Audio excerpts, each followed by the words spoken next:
Hi there, my name is Alex Tantos and I'm Assistant Professor of Text and Computational Linguistics in Rtutorial University of Thessaloniki in Greece. In this video, I combined the content of a series of shorter videos that I uploaded on my YouTube channel related to programming with the R language. The R programming language, as some of you may have already heard, is one of the top programming languages for analyzing, modeling and visualizing data.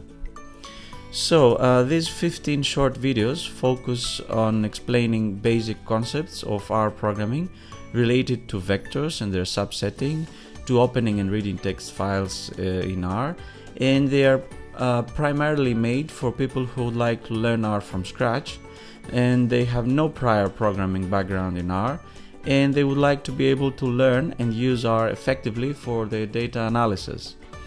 The next video that I will upload on the Programming Knowledge channel will again contain the combination of shorter videos on R programming, focusing on factors and data frames.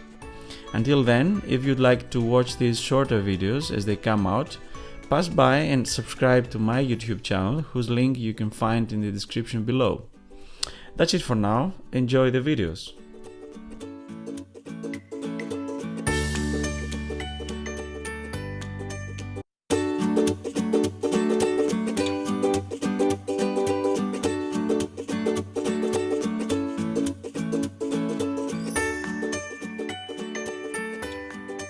Before you start learning R, you need to first carry out two necessary installations.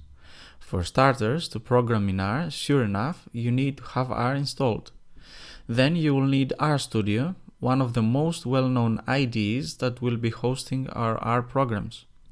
IDE stands for Integrated Development Environment, and by Integrated Development Environment, I mean the set of tools provided to you in order to swimmingly develop an R program. For instance, some basic features include an editor with code coloring that very easily help you spot keywords, variables and other types of R objects that you will be learning in the next videos. Also code auto-completion and debugging. You will be able to acknowledge the power of all of these features as you become more proficient in using R. Before we begin with installations, notice that the order of installations matters. You first need to install R before you install RStudio. RStudio will search for an R installation on your machine before it is installed. First things first though, let's install both software programs, first for Windows and then for Mac. Let's first go to R's official webpage, r-project.org. Then you follow the download link on the upper part of the page. Next screen shows the available mirrors from which you can download the software. You can choose the mirror of the country you live in or one nearby and follow the respective link. Let me follow Greece's link since I live in Greece. Next step is to choose the operating system of your machine. Now you choose Windows. In the next screen, click on the base link and then you simply select the download R link. At the time of this video recording, R's latest release version is 3.5.2.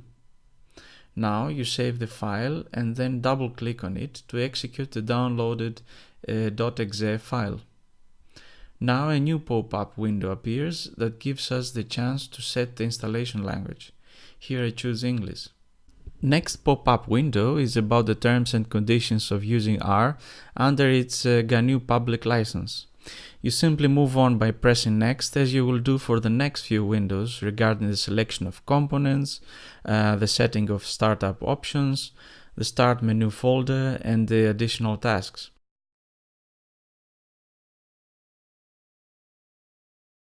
Now R is installed and you are one installation before you are ready to go. It's RStudio's turn now. First you need to visit RStudio's official webpage. Then choose the Products tab and select RStudio.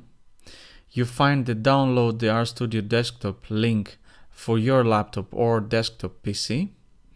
In the next window you choose to download the free version and finally you pick the Windows installer. You choose to save it somewhere on your disk that you can easily access, and then Wait until it's downloaded. After downloading it, you simply double click on it and choose Next for the remaining screens until the Finish button appears.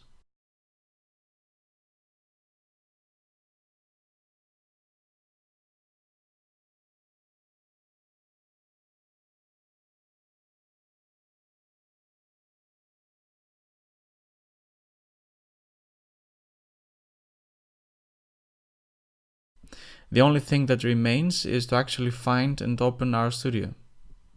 You go to the Start menu and then you find RStudio and load it. Now you are in front of RStudio's environment where you will be working throughout this series. As you can see, there are 4 panels. The 2 ones on the left, above and below, will concern us most of the time, since these are the places where you will be writing your R code. For the first few videos, you will be working on the lower left panel, the so-called R console, and after you start feeling a bit more comfortable with the language, we will start writing our first R programs on the upper left panel and run them from there. I will prepare a video for explaining how to use the upper left panel when the time is right. The remaining 2 panels have special functionality that you don't have to worry about right now. But just keep in mind that as we move along this series, I will help you discover some of the benefits of using them while programming. So far with Windows, let's head to Mac's installations. Installing R for Mac does not make much of a difference. You go to R's official page, you follow the same download link, and then you choose the mirror you want to download the software from. You would usually want to find a mirror from your country or a neighbor one. I chose the Greek mirror in Crete, as I live in Greece. In the next screen, I choose the Download R for Mac link. After that, I pick the latest release package. At the day of recording, this would be R 3.5.2.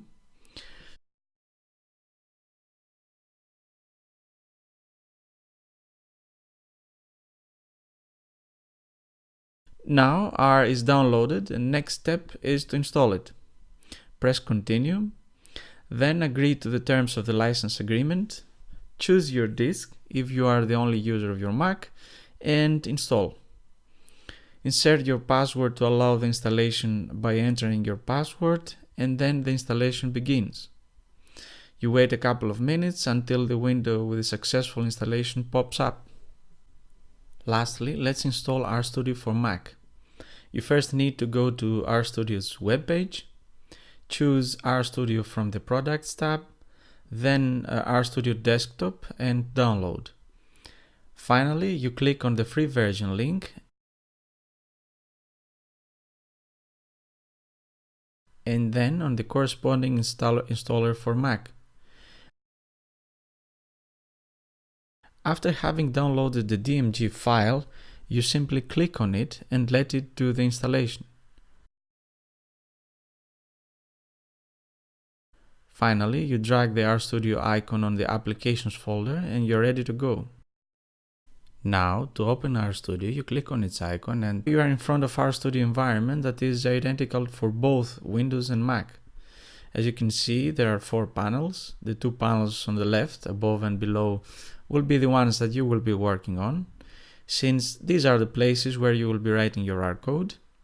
For the first few videos, you will be working on the lower left panel, the so-called R console, and after you start feeling a bit more comfortable with the language, we will start writing our first R programs on the upper left panel and run them from there. I will prepare a video for explaining how to use the upper left panel when the time is right. The rest 2 panels include a number of useful features that you will discover as we move along the videos of the playlist. Now you are set to go and enter your first R code chunks.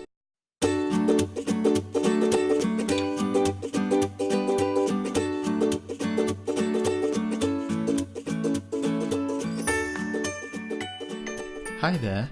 As I mentioned in the first video of this playlist, throughout this series you will see the common steps, obstacles and advances that R provides in handling, analyzing and modeling language data.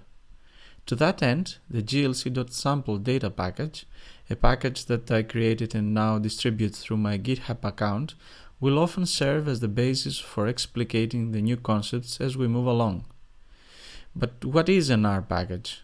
An R package is a set of programs written in R or datasets in spreadsheet-like form that R can understand, accompanied by detailed documentation as to how to use them for efficient data analysis.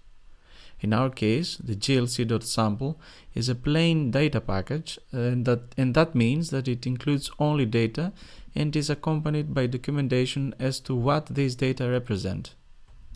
Particularly, the GLC.sample package includes metadata such as the first language, the communication skills level, and the proficiency test scores in the listening and writing tasks of 100 students of Greek as a second language, recorded for the compilation of the Greek Learner Corpus, abbreviated as GLC.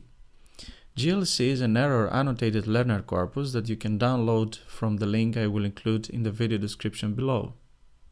There are two steps that you need to always have in mind when it comes to using an R package.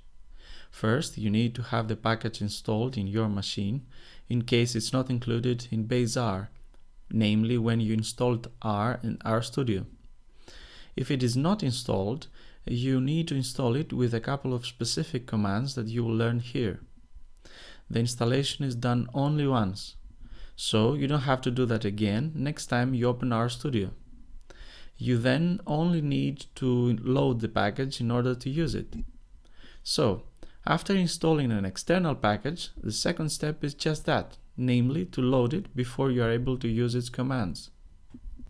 The GLC.sample package is an external package, meaning that it is not available immediately after you open RStudio, as I just said, and needs to be separately installed. The GLC.sample package is distributed through GitHub, a well-known online repository of R packages used mostly by programmers all over the world. There are three steps for installing the GLC.sample package. First step is to access the GLC.sample package in GitHub, and for that you need to first install the DevTools package that provides access to GitHub. So you first write the line of code that you see right now on console on the bottom left panel of RStudio. The install.packages command, or function as I will more often call the chunk of code that includes a name followed by opening and closing brackets, will install the DevTools package. Then, after successfully installing DevTools, you need to load it so that you can use its commands or else functions to access a GLC.sample. For a slightly more advanced tutorial with information on the distinct categories of R packages, on how to install and browse through them, check out my earlier video on R packages, and I provide a link in the video description below. Now you simply need to load the DevTools package with the library function. After loading it, you need to use the install_GitHub function provided by the loaded package DevTools. What you see inside the parentheses is a string, signified by the surrounding single quotes, with the address of the resource, the GLC.sample package, in the GitHub address inventory. What this means is that the function install_GitHub searches through the available online GitHub accounts and goes to my account, that is the Tantos part, and then to the repository with the package GLC.sample. After finding it, its job is to simply install it on your machine. While installing the GLC.sample package, a message appears on the screen waiting for your input. Ignore it by pressing the Enter key, as it does not make any difference for you right now. Next step is to load the package with the library function before we are able to use it. And now we are ready to use the loaded data offered by the package. From now on, you can use any of the data of the package for your purposes. For taking a brief overview of GLC.sample's vectors, you need to use the data function. For the time being, you are not equipped to understand exactly what goes on in this code chunk. Don't worry about that, you will soon be able to do so. Just type in what you see in the console for now. What this function does is that it asks R to provide information about the content of the datasets in the GLC.sample package. The output will be displayed on the upper left RStudio panel. There you will see the names of the distinct datasets, GLC_part1 to GLC_part4, that correspond to the 4 distinct areas tested within the standard language proficiency assessment test used for the compilation of the Greek learner corpus, and they include the learner's scores, namely scores on listening, on reading, speaking, and writing task. Also, GR_communication_skill records the levels of L2 Greek learners' communication skills in Greek, while GLC_L1 the students' L1 profiles. You can browse through a more detailed documentation for each of the datasets by simply preceding the name of the dataset with a question mark, as I did here with the question mark GLC_part1 dataset. Wrapping up on the code of this short tutorial, you'll learn to install, load, and explore the GLC.sample package with the install underscore GitHub, library, and data functions correspondingly. Now that you installed the GLC.sample package and know how to load and browse through its content, it is high time you start getting your hands dirty with real language data analysis in the next videos. Hi there! Most of the times you will need a way to store and access values that describe a single aspect or feature of the collected data. A vector is a one-dimensional data structure in R that you can use to do that. By one-dimensional, I mean that its members are of the same type and represent a single feature, for instance, the response time measurements of a single experiment, the recorded first language of a set of students, as in the vector GLC_L1 of the GLC.sample package that we will see in a minute, or even responses to a single questionnaire item. In this and the next couple of videos, you will learn how to explore and handle character vectors, namely vectors whose members, sure enough, are of character type. After watching this video, you will be able to use R code for getting the length of a character vector, for obtaining its first or last n items, and also for extracting its unique elements. Let's jump directly on GLC_L1, a character vector included in the GLC.sample package that reports the first language, or L1, of a sample of 100 students whose written productions were recorded during the compilation of the Greek learner corpus. For more information on the package and the Greek learner corpus, visit the earlier video in this playlist. Recall from the previous video that before using any of the data of an externally installed R package, such as the GLC_L1 vector, you need to load the GLC.sample package that contains it. That means you need to use the library function.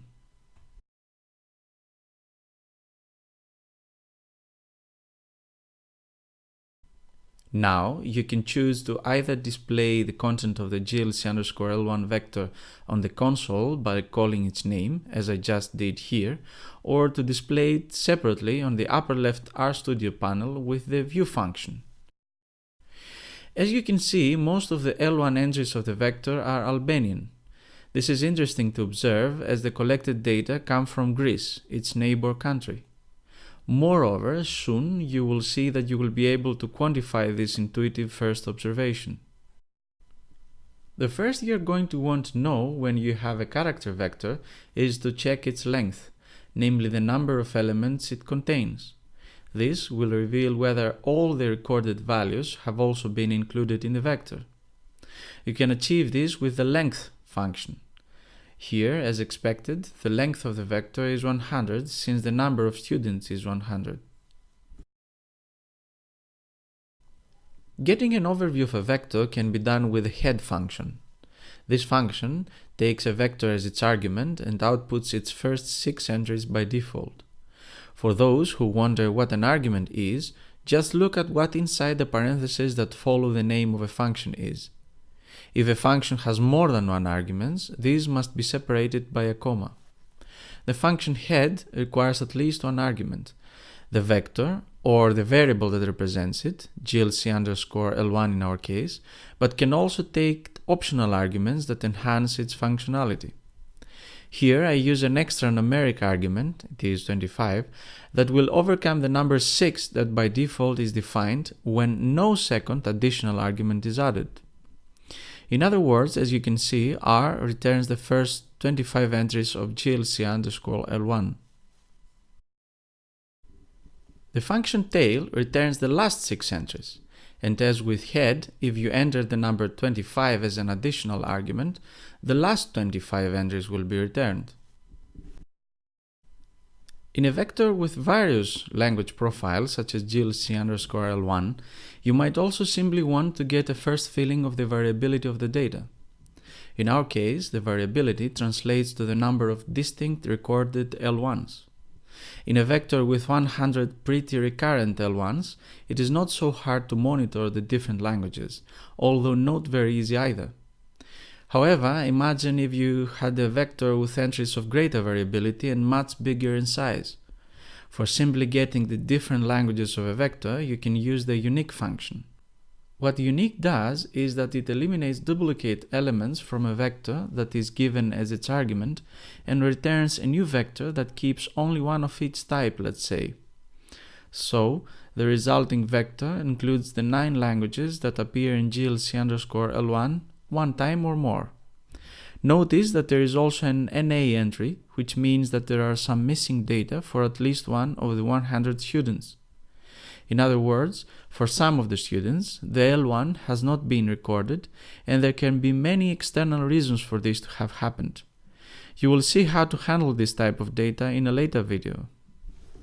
The vector is as diverse as including languages such as Punjabi, Arabic, Romanian, Bulgarian, and Georgian, among others. Wrapping up on the code of this short tutorial, you learn to ask for the length of a character vector with the length function, to browse through its first and last n items with the head and tail functions correspondingly, and to remove duplicate entries with a unique function so that you can have a first insight of the variability of the data.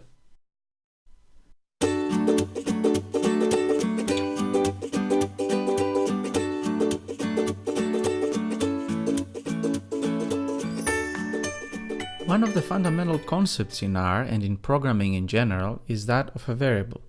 Conceptually, you can think of a variable as a name that stands for a value, and it works much in the same way a post address does. Namely, a post address is a conventional name followed by a number that everybody shares to refer to a specific building. So you can think of a variable as an address that refers to a constant value, or object as we call it in R. Here the variable name refers to the string Alex. Since all R values have a specific data type, think of the analogy of a specific building that belongs to the type of buildings.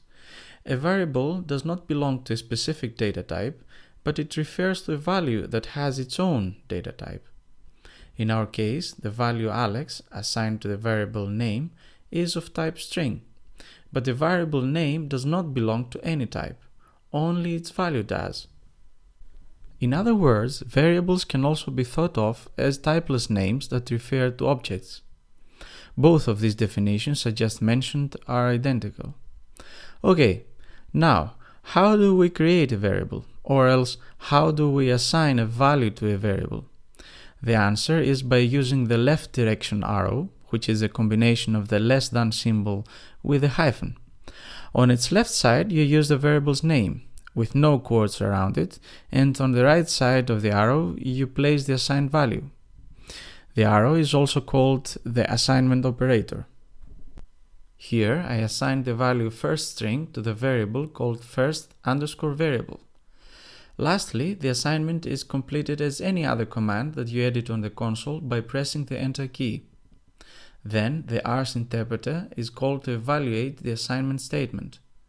Notice that after pressing the Enter key, nothing shows up on the console. That doesn't mean that something is wrong, it just means that R has done its job and now the variable and its values have been recorded in the memory. You can then use this variable's name to easily access the value assigned to this variable, and you can do that by simply typing the name of the variable and then pressing the Enter key as I did here. You can also change the value of a variable by assigning it a different one. The first underscore variable is now assigned the string not really. Now let's see the kinds of restrictions R puts in naming variables. I could name a variable human underscore being underscore 123.world and assign it the string with my name.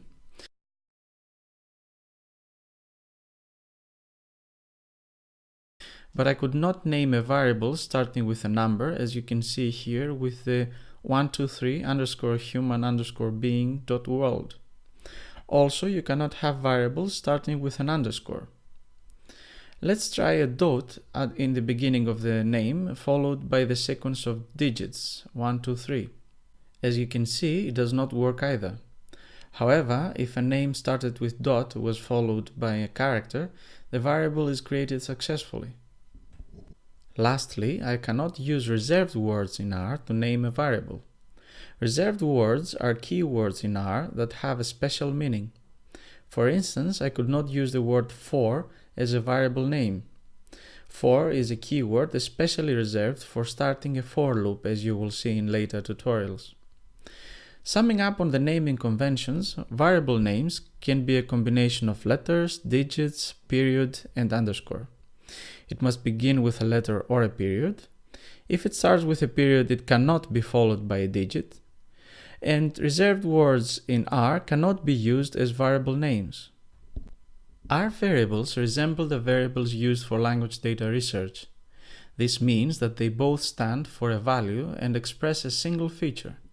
For instance, GLC_L1 is a variable that stands for a vector of the GLC.sample package and encodes a language data variable, namely the first language of 100 students. GLC_L1 is then an R variable that links the concept of a first language with the actual collected student data. The process of linking scientific concepts with the collected data through variables is often called operationalization. The variable GLC_L1 is the result of operationalizing the concept of a first language recorded in the collected sample. Before finishing this tutorial, make sure you take one more walkthrough of the code on variable assignments and the R's variable naming conventions.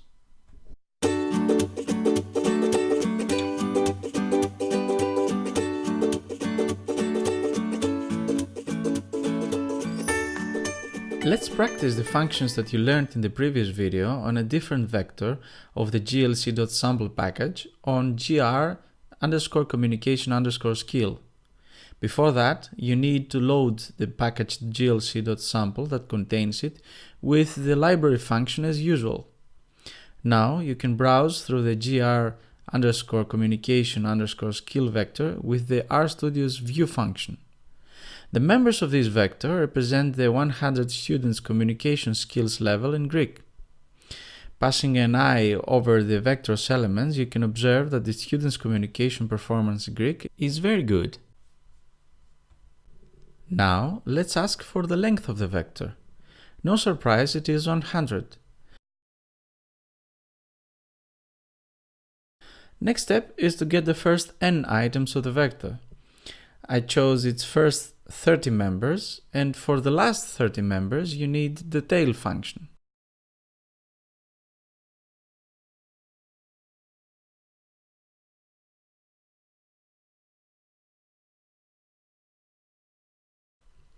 What about the unique elements of the vector? Or else, how many assessment levels have been recorded? For this, you can use the unique function that outputs a vector with 5 members in our case. Although the number of unique elements is small, you will often deal with character vectors that contain a big number of unique members. In order to get the number of the distinct members of the vector, you can use the unique function in combination with the length function that accepts as its argument the vector returned by the unique function. As you can see, the unique function is placed inside the parentheses of the length function. This is possible to do since R evaluates the expression in a from inside out fashion. What I mean by that is that when R deals with nested expressions such as this one, it first evaluates the most deeply nested expression, the one that is inside the parentheses, then it gets the returning value, a vector in the case of unique, and passes it back as the argument to the length function. That is why the length function takes as its argument the vector with the unique elements of gr_communication_skill and returns its length. Of course, you could achieve the exact same thing in two steps. You could first assign the resulting vector of the unique function to a variable, as I did here with the unique_communication variable, and then insert the variable as argument to the length function. If you're feeling shaky as to what an R variable is, check out the earlier video that explains the concept in detail. Here is the code summary so far. Feel free to pause the video if you like and take a look at it. Until now, we worked with character vectors loaded from the GLC.sample package. What if you wanted to create your own vector? That would be the case if you had a small dataset or if you wanted to test some hypothesis on a sample of data. And for that, you needed to hard-code it into an R character vector.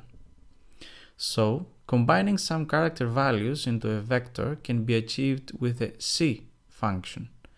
Here, I combine the three strings, Greek, English, and German, into a new character vector. R's interpreter evaluates the expression and displays the resulting vector. Of course, you can assign the vector to a new variable so that you can access it later, as I just did here with a variable called languages.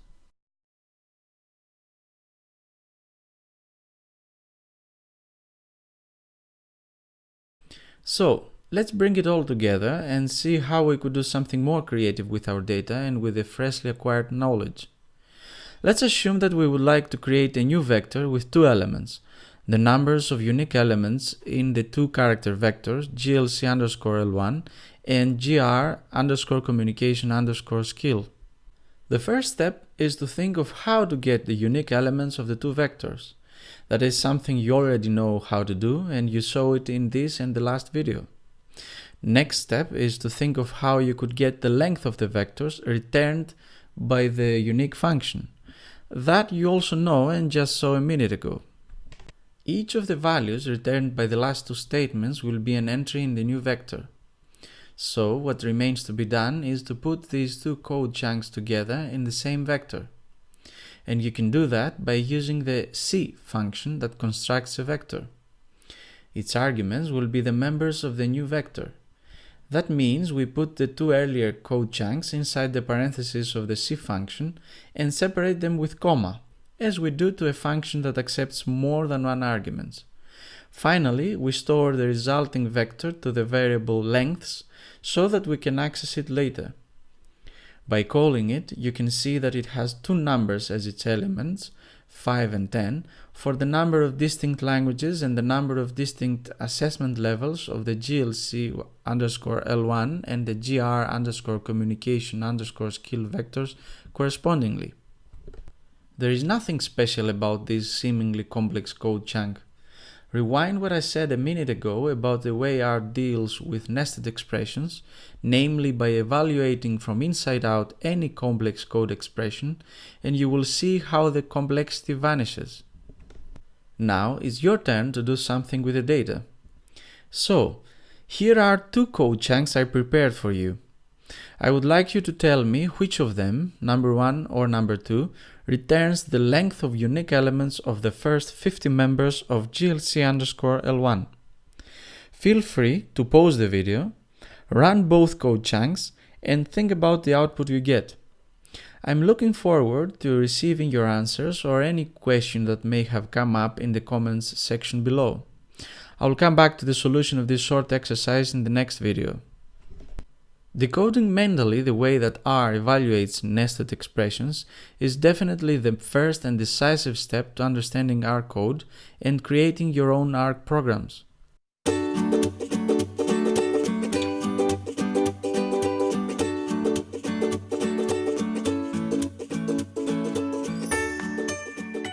In the last video, you were assigned a short code exercise. There, you were asked to check which of the two lines of code, 1 or 2, could produce the length of the vector of unique elements for the first 50 members of GLC_L1. Let's first take option number 1. When writing nested code in R, recall that by nested I mean that one function is placed as argument within another function. The most important thing to remember is the order of opening and closing brackets that indicates the arguments of a function and the commas that separate the arguments of a function. In other words, you unpuzzle the code by looking at parentheses and commas. And that is exactly what you need to do here in order to interpret what this line of code does. Recall also from last video that R evaluates expressions in a from inside out fashion.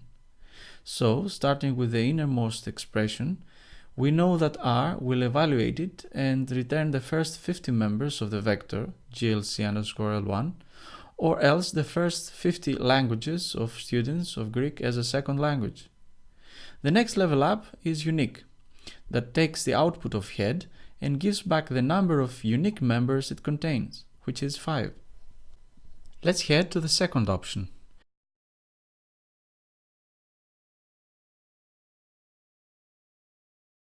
Here, the inside function, head, has only one argument and returns the first 6 members of GLC_L1, whereas the unique function has 2 arguments, namely the head function and number 50. Finally, the outermost function is length, that has only one argument, the output of the unique function. R starts to evaluate the innermost function, head, and as you already know, by default, when no second argument is given, it outputs the first 6 members of the vector GLC_L1. At the next level, unique has 2 arguments. However, when you learned about the unique function, you may recall that it accepts 1 argument and not 2. Let me explain what happens here. The first argument within the parentheses is the required one. It is the vector whose unique members will be returned. In our case, this is the vector with the first 6 members of GLC_L1 returned by head. And the second argument is number 50. Apart from the first required argument, unique allows for further arguments that for the time being are not functional, meaning that they are not processed in any way.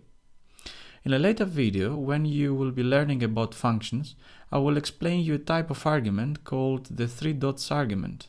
For now, you simply need to keep in mind that although we said unique requires a single argument, it also allows for further arguments that do not play some additional role in this case.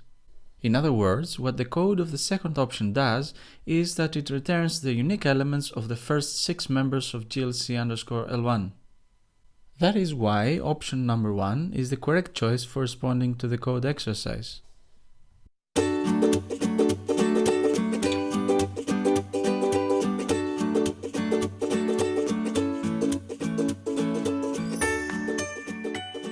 Character vectors are valuable data structures that store one or more strings, as you saw earlier in this series.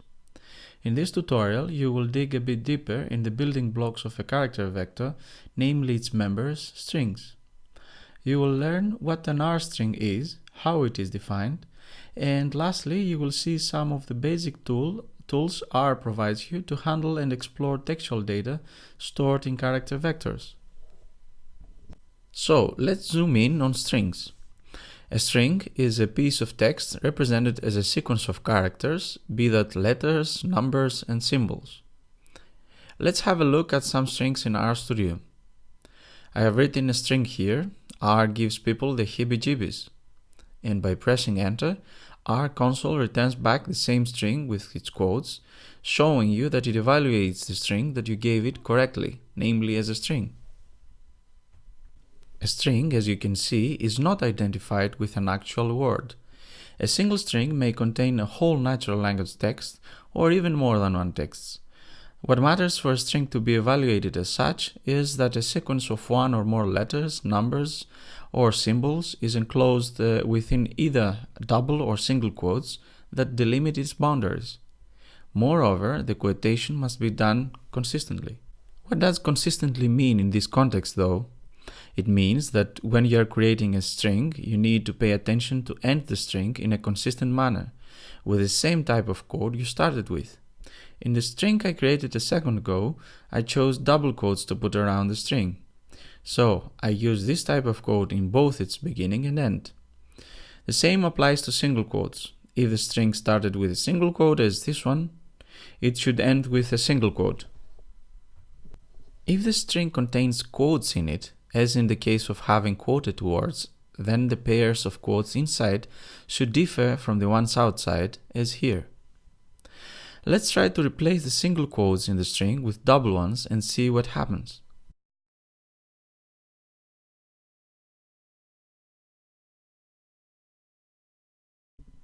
In this case, I got an error message that indicates that there is a problem with the sequence of symbols within our string. Let's try to understand why this happens. Following the quotation syntax rule I just mentioned, namely that the type of quotes is a means for marking the start and end boundaries of a string, and that the ones inside should differ from the ones that mark the borders of the string, then the sequence I just wrote consists of two strings, with some symbols in the middle that do not belong to either strings. So, there are two problems here.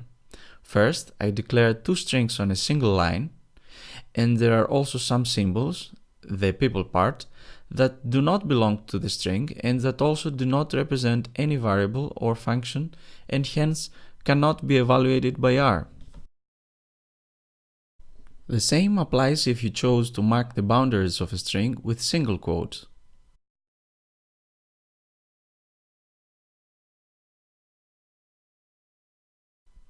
Okay, so let's put aside strings for a moment and let's head on to character vectors again.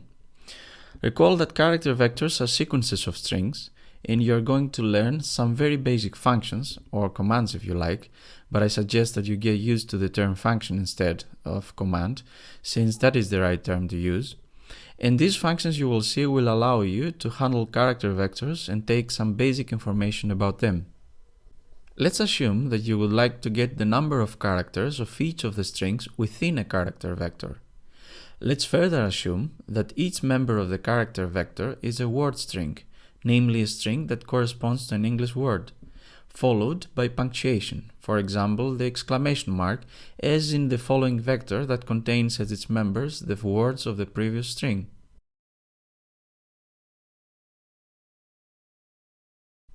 Notice that I assigned the character vector as a value to the variable sentence. To achieve this, the nchar function is useful. What nchar does is that it takes as its argument a character vector, and for each of its strings, it calculates the number of characters. Then it returns a new vector with the counts of characters of each string on the positions they were in the initial vector. Let's see it in practice. The first position of the new vector is the number 1. The number of characters of the first word R of the vector assigned to the variable sentence. On the second position 5, for the following member of sentence, the verb gives. On the third position it outputs 3 for the article the, and so on and so forth. With nchar you can get a good first overview of the vector sentence. Imagine you had a vector with its members being word strings of a whole text. Then, nchar would give you the lengths of all words in a text. This might be considered a valid factor for measuring sentence complexity in terms of both comprehending and skimming through a text. In fact, the number of characters in a text is already considered such a factor by researchers of the field of psycholinguistics. The next crucial step is to see how you could arrive at a character vector with word units as members, such as the vector sentence. This is an important step to know how to do, since if you have a character vector with words as its members, you could employ R to obtain insights from the textual data. So, how do you get from a raw text to a character vector that has word strings as its members? R provides numerous functions from different packages, but to that end I will use here the base R function strsplit.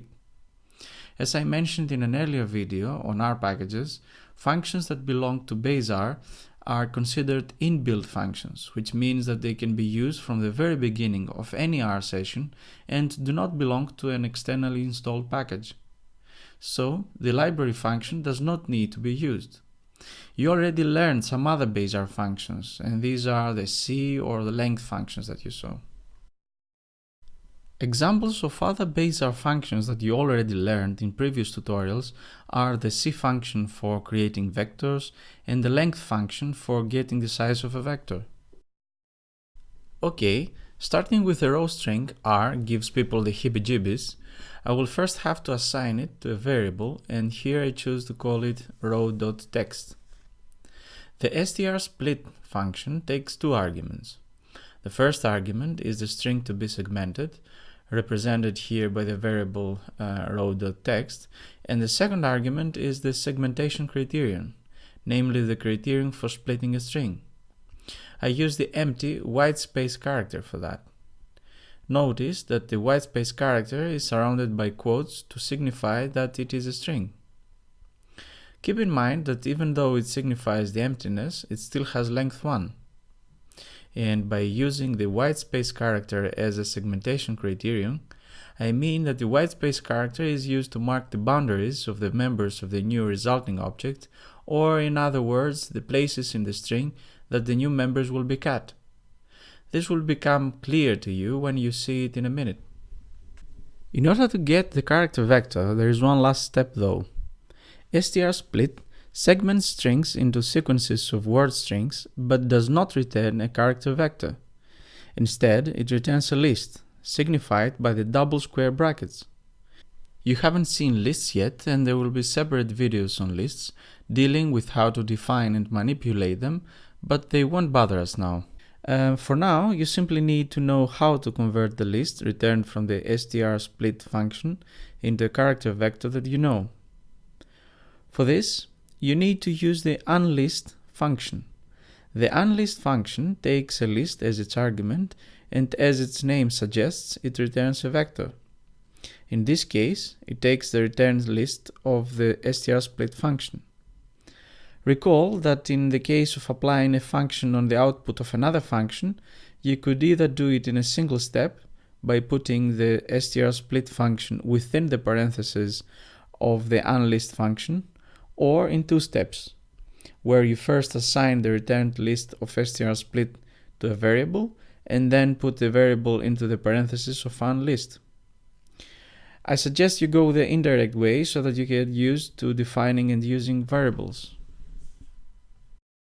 Here, the word.list variable is assigned the value of the list returned from the strSplit function, and the word.vector variable stands for the converted character vector. Let's check on word.vector. As you can see, the result is a character vector that consists of word strings. By the way, the process of segmenting a piece of text into a sequence of natural language word strings is also called tokenization. Now you are in a position to use the familiar by now functions for handling character vectors and to get some basic insights of the text. For instance, you can ask for the length of the vector, or in other words, for the length of a text in terms of word units. As you can see, the text consists of 6 words. Or you could ask for all the distinct words of a text with a unique function. Again, the unique words are 6 since no word is repeated.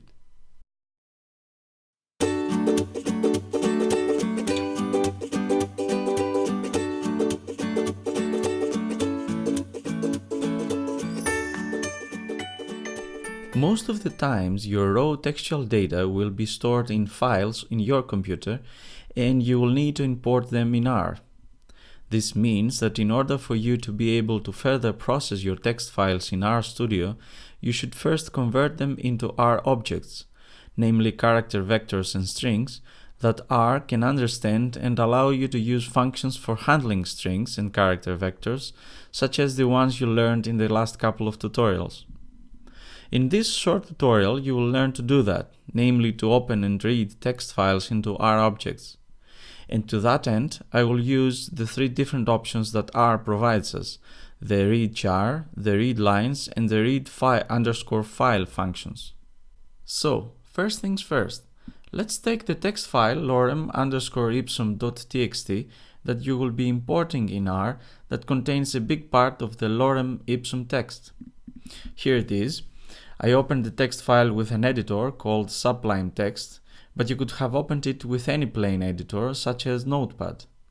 For those not familiar with the lorem ipsum text, this is a specific blind or dummy Latin-like text used very often by the desktop publishing industry as replacement text for testing purposes. Essentially, the lorem ipsum text is there when the text content is not the issue at hand, as in our case. So, here we don't really care what the content of the text file would be. I already saved the text content of lorem ipsum to this file in the folder YouTube within my home folder. For using the same text file to practice what you see in this tutorial, you can go to this link that I also added on the video description below, then copy the lorem ipsum text, open your favorite text editor and paste and save it as a txt file in a folder that you will set as your working directory in the way that I will show you right now. It is crucial to understand at this point that in order for R to open this text file, you need to show R exactly where the text file is placed within your machine's file system. Although I will prepare separate videos specifically on how R navigates through your file system via file paths, for now keep in mind that you only need to set the folder where the text file lorem_ipsum.txt lives as your working directory. Briefly, the working directory is the folder whose files will be directly available to R. To do that, you go to one of the right panels that displays the file system of your machine. The panel that you see right now, placed on the top right, will probably be shown on the bottom right side of RStudio on your screen. But apart from the positioning of the panels, nothing else is different in my RStudio settings. So, you go to the folder that contains the text file that you would like to load in R. In my case, it is the YouTube folder in my home directory, and double-click on it.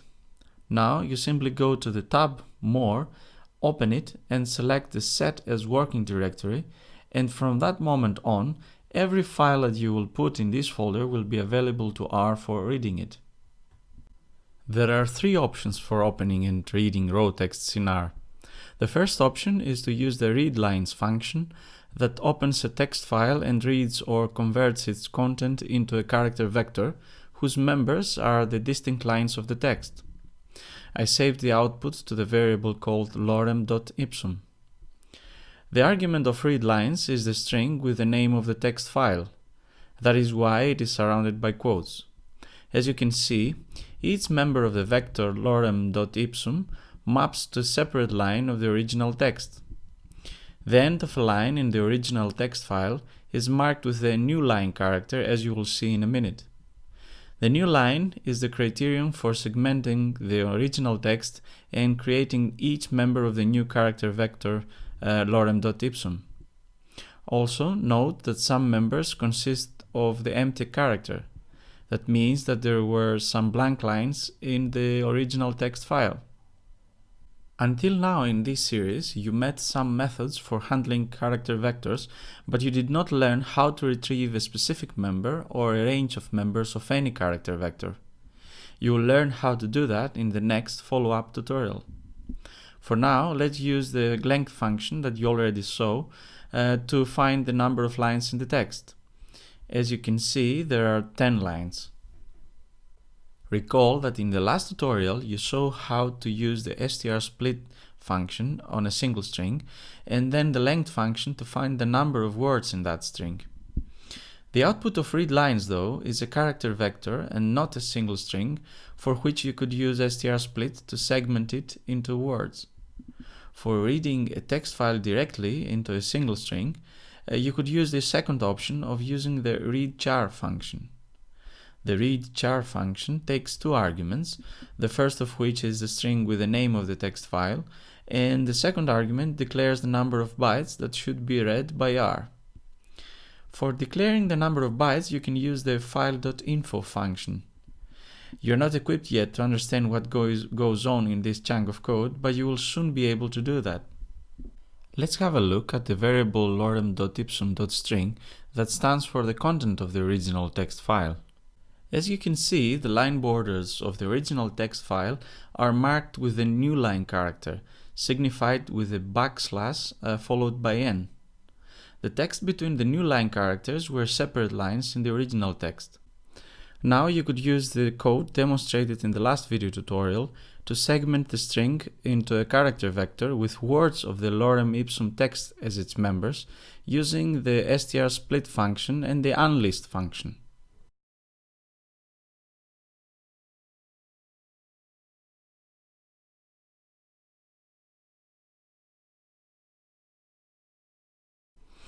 Now you can ask for the size of the text in terms of words with the length function, which is 543.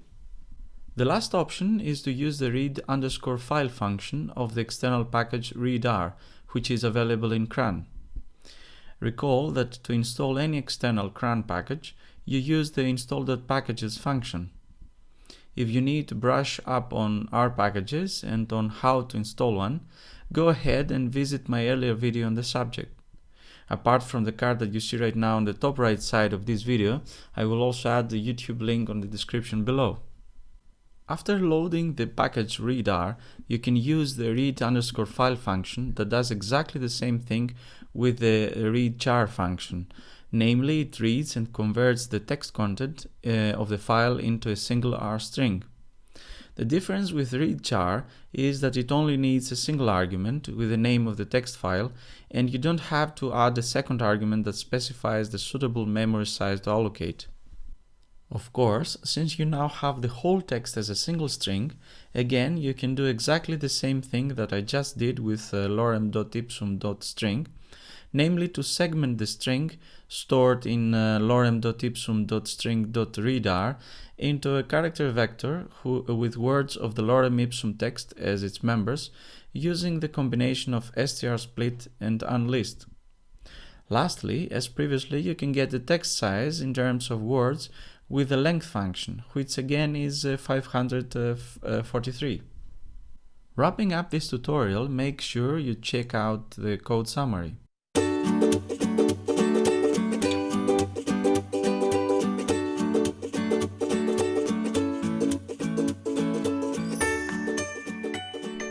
Some tutorials ago, you were introduced to the concept of a character vector as a one-dimensional data structure in R that you can use to store values of type string. And recall that by one-dimensional, I mean that its members represent a single feature of the data, be that the first language or the country of residence of a speaker, or some other theoretically interesting feature that can be encoded as strings. In this tutorial, it's about time to dig a bit deeper into character vectors and learn about their second defining feature, namely that each member in the character vector is implicitly assigned an index, or else a numbered position. Let's take a simple example of a character vector to see how indexing works in R.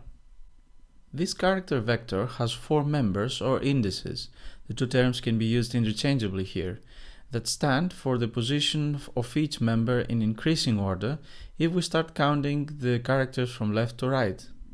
Number 1 is assigned to the string red, number 2 to yellow, number 3 to blue, and number 4 to green.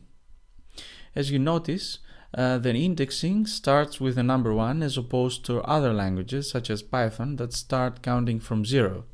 And for that reason, they're also said to be zero-based languages.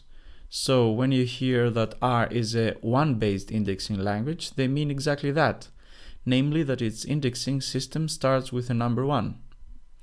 Now, the next natural question to answer is, how do you retrieve values out of character vectors? Or equivalently, to use the right R terminology, how do you subset a character vector? Subsetting in R is very powerful and unbelievably efficient. Among the 3 ways of subsetting that you see right now on the slide, I will focus on the first way in this tutorial.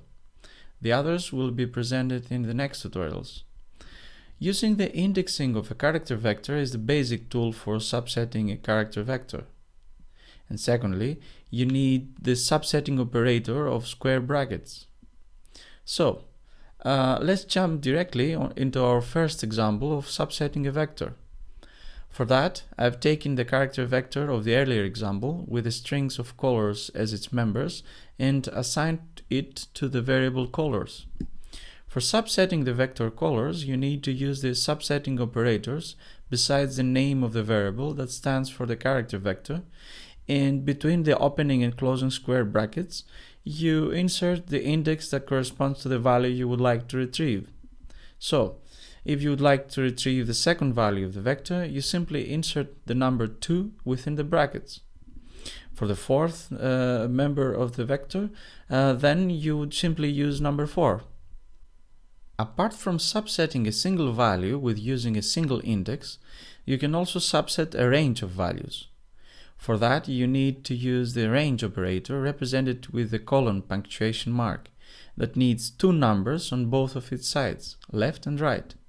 The one on the left represents the start of the range, and the other on the right the end of the range of values you want to subset. So, by writing this code of chunk, you ask R to return you the values of the second, the third, and the fourth member. An important note to have in mind that you can see in the output that R returns after subsetting the vector colors, and of any vector for that matter, is that the returned output is a new vector. The number 1 on the left of the output signifies that on its right starts the first member of a new vector, the returned vector. Let's take another pretty often scenario. Let's suppose you needed to get specific values that are not besides to one another. Or in other words, they are placed in various positions within the vector. In this case, the range operator is of no use to us. What you need instead is to use a vector of indices within the subsetting operator. The chunk of code that you see simply says, give me the first and third member of the character vector colors. And this is one more example of nested code. The nesting comes from the fact that the vector is placed within the subsetting operator. Evaluation is done, as you already know by now, in a from inside out fashion. Namely, the vector with the values 1 and 3 is evaluated first, and then these 2 values are given as input to the subsetting operator. Another pretty common scenario is that you might need to extract all values except some specific ones for which you know their index. In that case, the minus operator is at use. You simply put it in front of the index that you want to exclude. Here, assuming you want to exclude the first member of the vector, you put -1 inside the square brackets and you are done. So, all members of colors are returned within a new vector except the first one. If you would like to subset the second and fourth member and exclude the first and the third, you simply get a bit more creative by using the tools you just learned, and you create a vector of negative indices that you would like to exclude and put it within the square brackets. Equivalently, you could put the minus in front of the vector with the same effect. Namely, R here interprets this code chunk in the following way. Give me back all the values of the vector that do not belong to the vector inside the square brackets. Lastly, you can't mix positive and negative integers in a single subsetting. This line of code simply returns a false message that indicates that. A last remark is that although some of you may not have already thought about it, when you learned the basic tools of navigating through a character vector with the head and tail functions, you already did a basic subsetting on a character vector. However, these 2 functions are limited in the values that they can retrieve and the ways they can do that, and they cannot by any means substitute the subsetting mechanism that you just started to learn. Right now, just keep in mind that you only scratched the surface of R's flexibility and power to subset vectors. Wrapping up this tutorial, make sure you check out the code summary.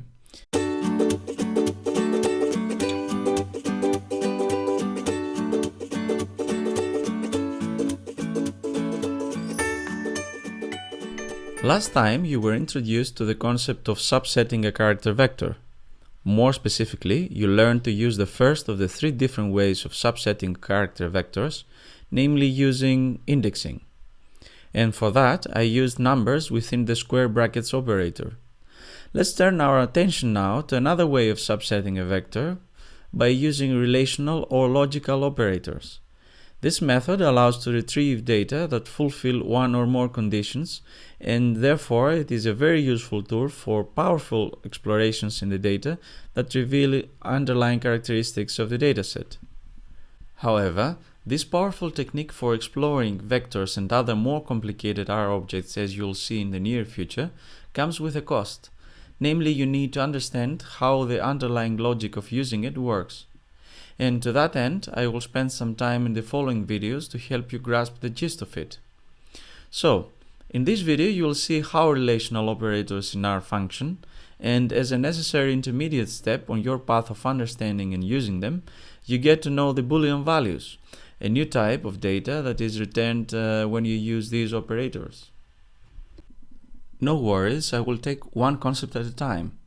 The first step is to learn how to express yourself in R when asking whether two or more values are the same or differ, and in general how to use relational operators, as we call them, for doing that. So, lay back and in a couple of minutes you will have understood how you use them in combination with the square brackets for retrieving sets of values out of a character vector. So let's dive in. The first operator is the equality operator, signified by the double equal sign. With the equal operator, you can compare two values for equality. For instance, the following line is about to compare the two strings on the left and on the right of the equality operator. Notice that since I typed these two strings, although their content is the same, namely it consists of a number of specific symbols that happen to be the same and in the same order, they will still be interpreted by R as two strings and not one.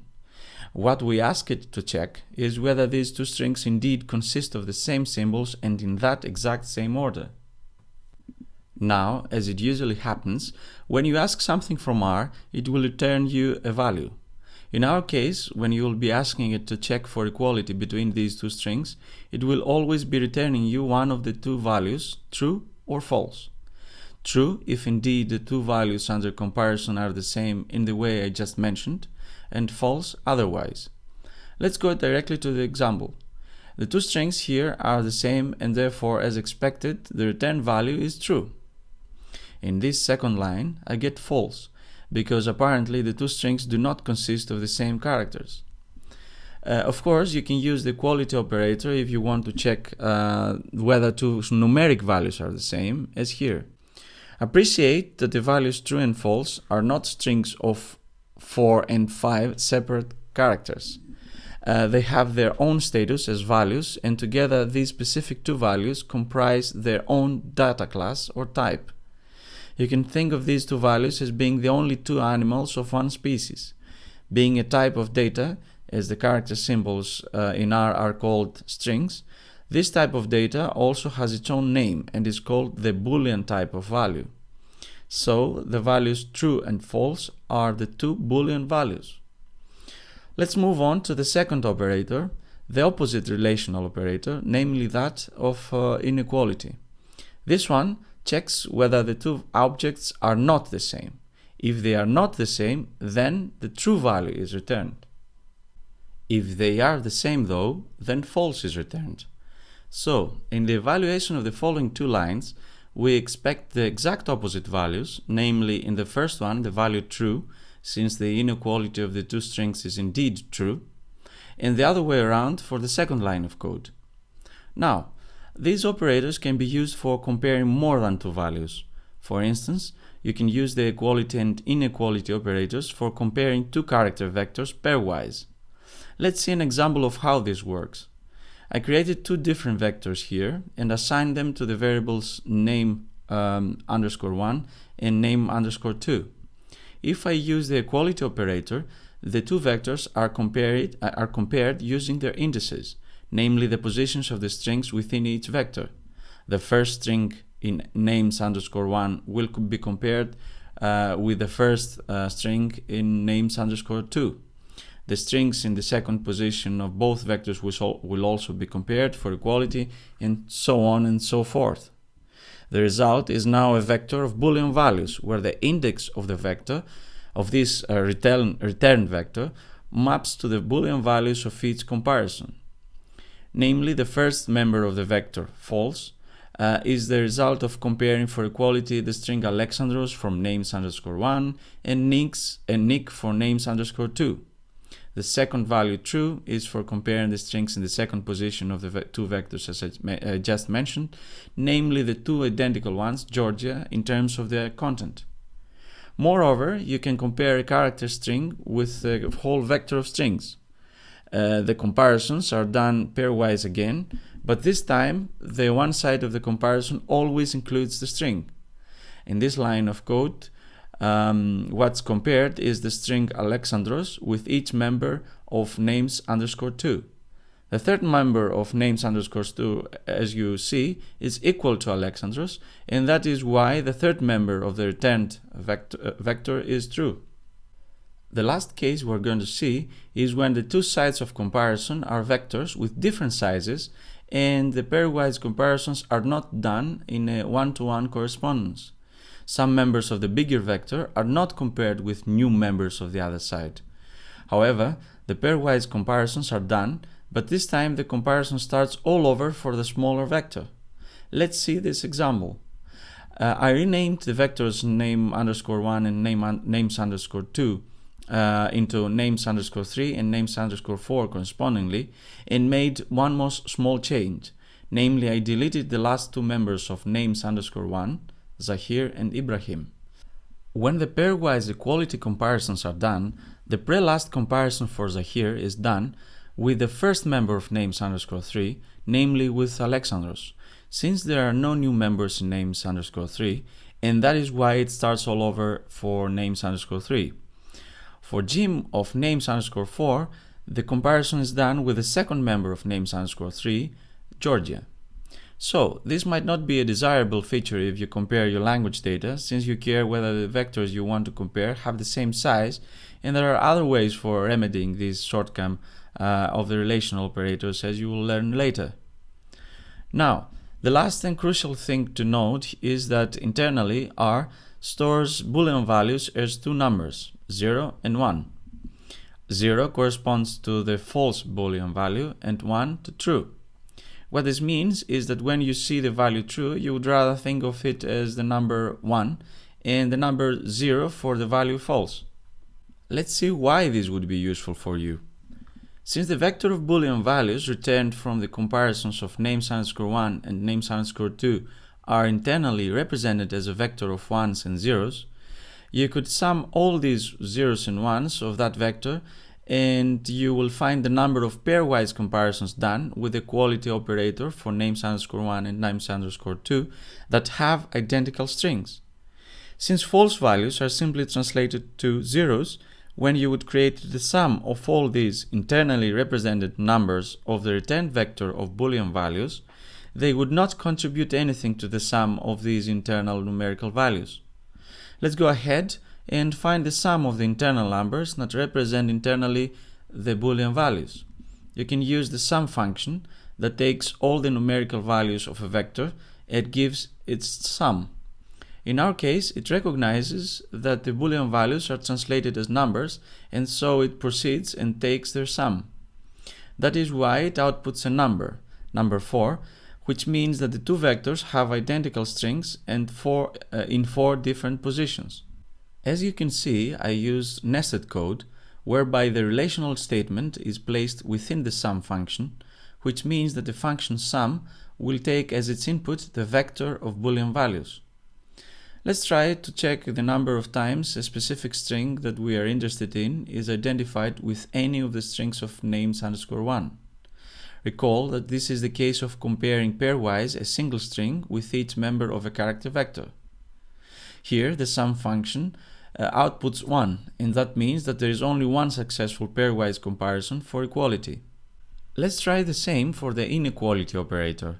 As you can see, by placing the inequality operator in the same place, I get 3, the number of the rest of the pairwise comparisons when the two members of the two vectors are not equal. Recall that the size of the two vectors is 7. Let's check now the inequality comparison between a string and a vector. As expected again, the number is 6. That's it for now.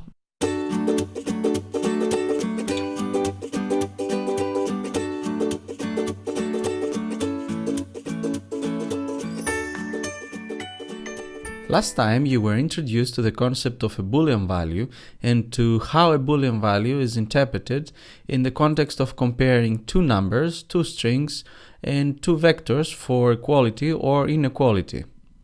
You also learned what happens under the hood when it comes to comparing unequal in size vectors. The question now is, how does this relate to subsetting values from a vector? Well, hang on in there before you attempt to answer this question, since you need to learn a bit more about the REST relational operators in this video. So, the next complementary relational operators are the greater than and less than operators. Let's have a look at them. When it comes to numbers, things are pretty easy. For instance, here I check whether 4 is greater than 5, and sure enough, I get the false Boolean value back. On the contrary, when I check whether 5 is greater than 4, I get true. If I change the greater than to the less than operator, I get the exact opposite results as expected, as you can see here. If you compare two strings with the less than operator, R checks the alphabetical order of the initial letters of the two strings. In this case, A from Alex Tantos precedes T from Tantos, and we get the true value back. So, these greater than and less than operators are not such useful operators for comparing two strings after all, if you think about it. The last two relational operators are the less than or equal to and the greater than or equal to operators. These mainly apply to numbers. In a short while, you'll be able to appreciate their usefulness, especially when you learn how to subset vectors with the help of relational operators. So, as expected, 4 indeed is less than or equal to 5, and 4 is definitely not greater than or equal to 5. The same applies to strings, but as you saw a minute ago, comparison is done in terms of order in the alphabet. So, in the first case, since A definitely precedes T, we still get true, whereas in the second case, the opposite. Apart from the simple relational operators assigned specifically for comparing two objects, R allows more complex relational operators that combine more than one of the simpler relational operators that you already saw. The first one is the so-called element-wise logical OR operator, signified with a vertical bar. Let's go directly to an example with the GLC_L1 vector of the GLC.sample package. First, you need to load the package as always before you use the GLC_L1 vector. Recall that GLC_L1 is a vector with the first language profiles of learners of Greek as a second language. Assume that you want to check which of the learners in GLC_L1 have either Albanian or Russian as their first language. This translates to two different comparisons combined with the OR operator. The first, on the left, checks whether each member of GLC_L1 is equal to Albanian, whereas the second on the right checks for equality comparison of each member of GLC_L1 with Russian. In the middle of this complex statement is the OR operator, and the whole can be thought of as the following instruction. Give me back which of the learners are either speakers of Albanian or Russian. The result will be a vector with Boolean values depending on whether each of the members satisfies either of the two conditions. For instance, the first speaker does not have Russian or Albanian as her first language, whereas the second one does. Let's head to the second complex relational operator, the element-wise AND operator.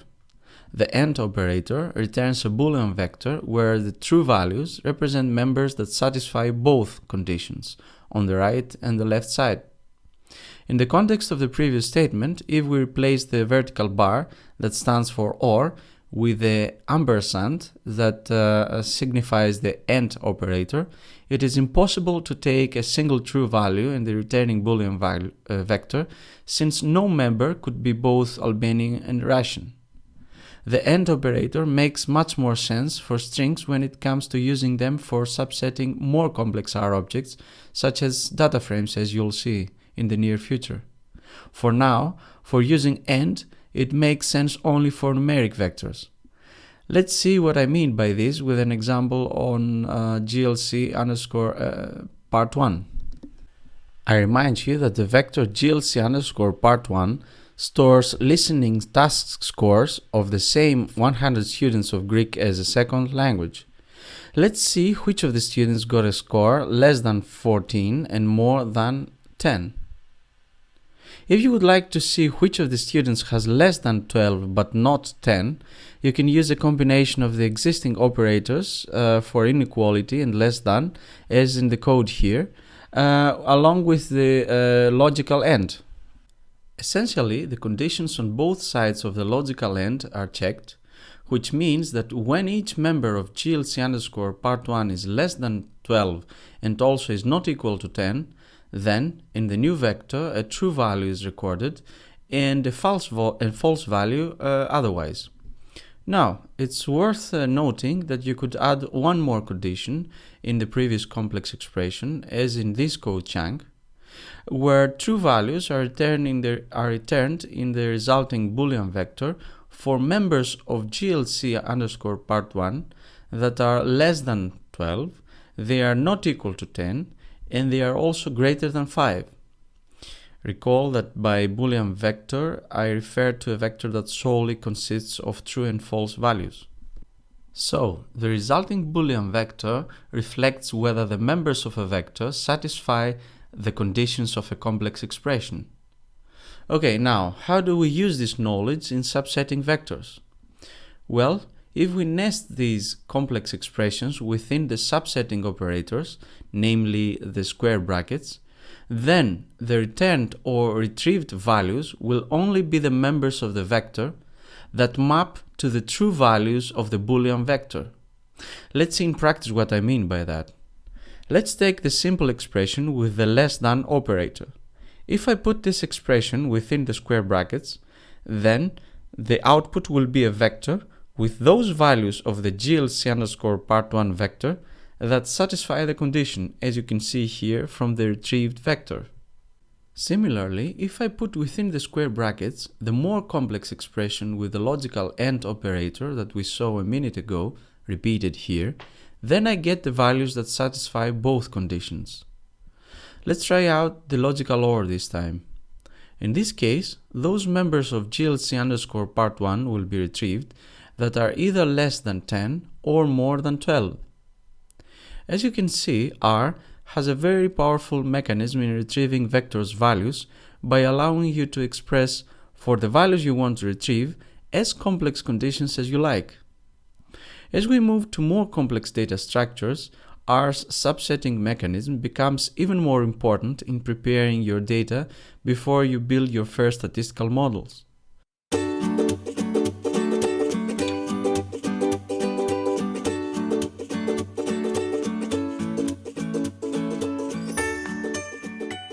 In this short video, you will be presented with the last way of subsetting vectors, that of using character vectors as selection criterion. Let's see what I mean by that. Sometimes you may need to create a character vector whose members have tags or names attached to them that signify an attribute or feature. For instance, you may have a vector with the first language profiles of some speakers, and you may want to attach the name of the language family that each of the languages belong to. Let's create such a short vector that will serve our purposes and name it L1 underscore profiles.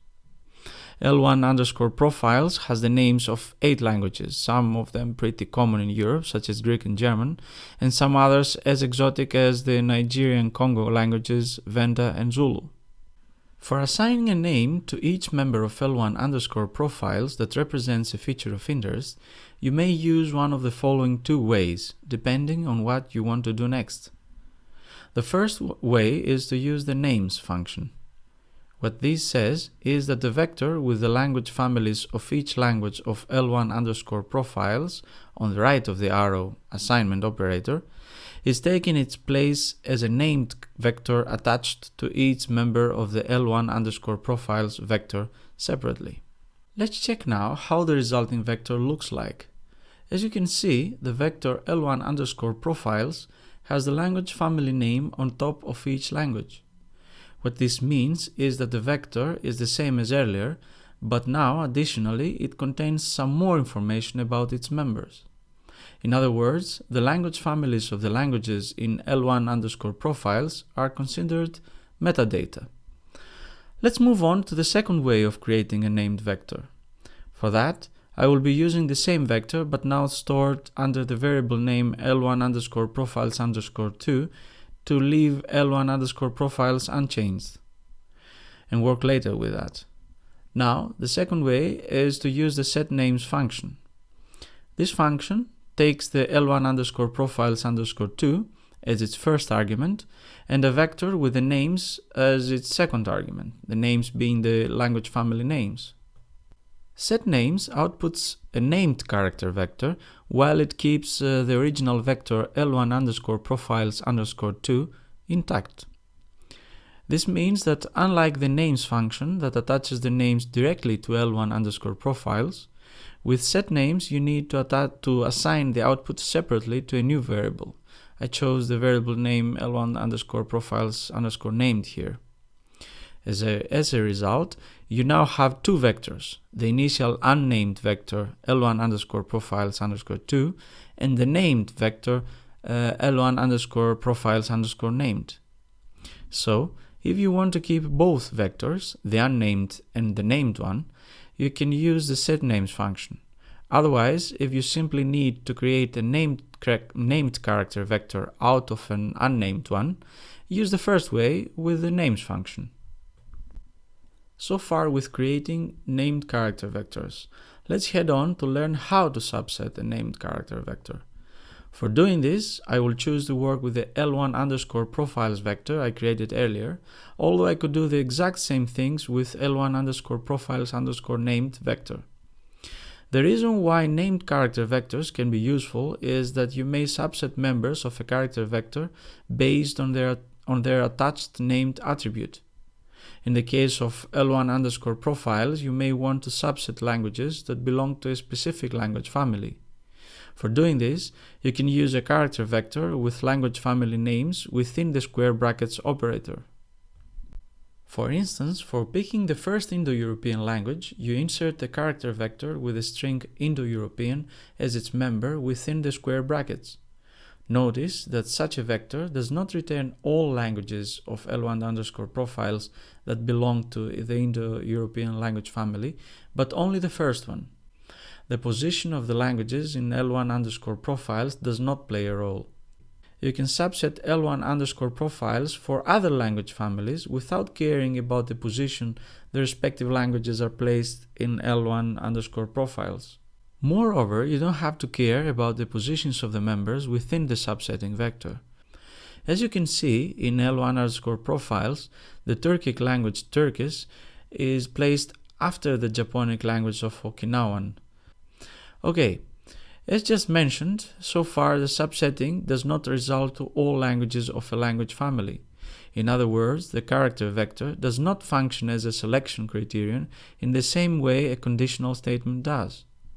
For doing that, namely for subsetting all Indo-European languages, for instance, you could use the familiar by now conditional operator of equality. As expected, this line of code returns those languages whose name is Indo-European. Let's see what happens under the hood.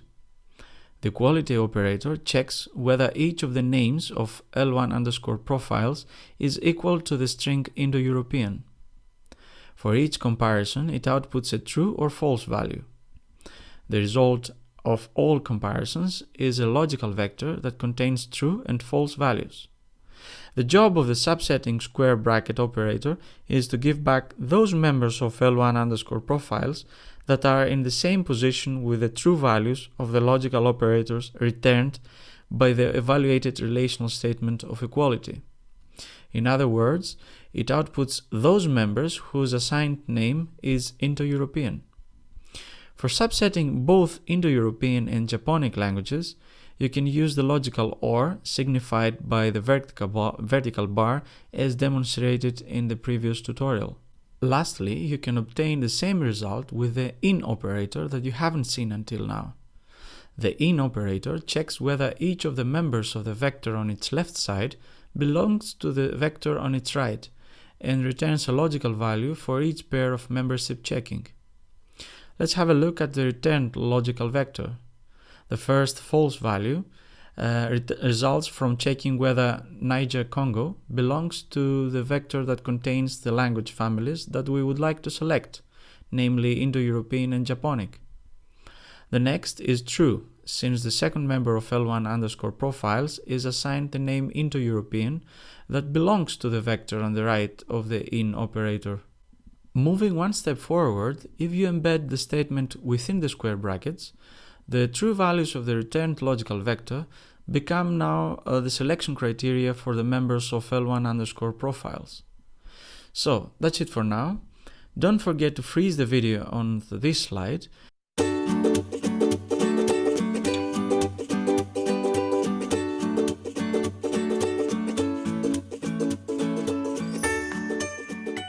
In this video, it's your turn to gain some hands-on experience by solving a few subsetting code exercises.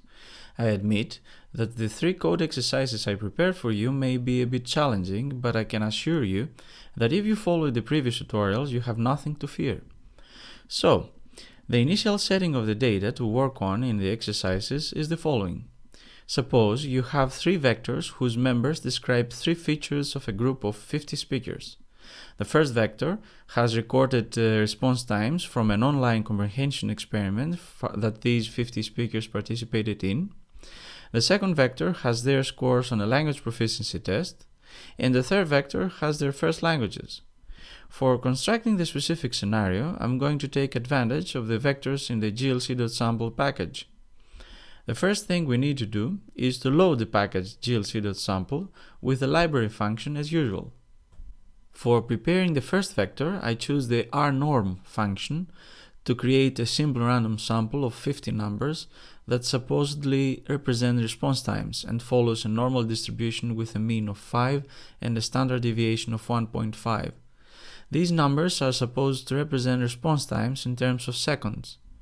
Here, I also round the numbers of the vector to 2 digits after the decimal point with the round function. After completing the first tutorials that introduce the basics so far, I will visit rnorm and all the concepts related to the most commonly used probability distributions for language data analysis and explain them from scratch. So no worries if you did not understand exactly what I just said. For now, the important thing to note is that the resulting vector has 50 numbers with a mean of 5 seconds, and most of the data are around this number, around 5 seconds, with an average spread of 1.5 seconds. Now, each time you run the code of this last line, you get a different simple random sample from the same distribution, which means that if you run it now on your console, you will get a different vector of numbers, but always with a mean of 5 and an SD of 1.5. In order to work with the exact same vector I just created, go ahead to the link in the description below, and after you visit it, copy the vector of numbers you see there, paste it on your RStudio console, and assign it to the variable times_sample. For creating the second vector, you are going to extract the first 50 members of the GLC_part1 vector, which I stored here as test_scores_sample. We are almost ready to go. We need to create the third vector now, and we are going to do that by extracting the first 50 L1s from the GLC_L1 vector and name the vector L1_sample. Now, let's get down to the exercises. Notice that you now have 3 different vectors whose members encode 3 features for 50 people in the exact same position, meaning that the first member of all 3 vectors are the test score, the response time, and the first language of one and the same specific speaker.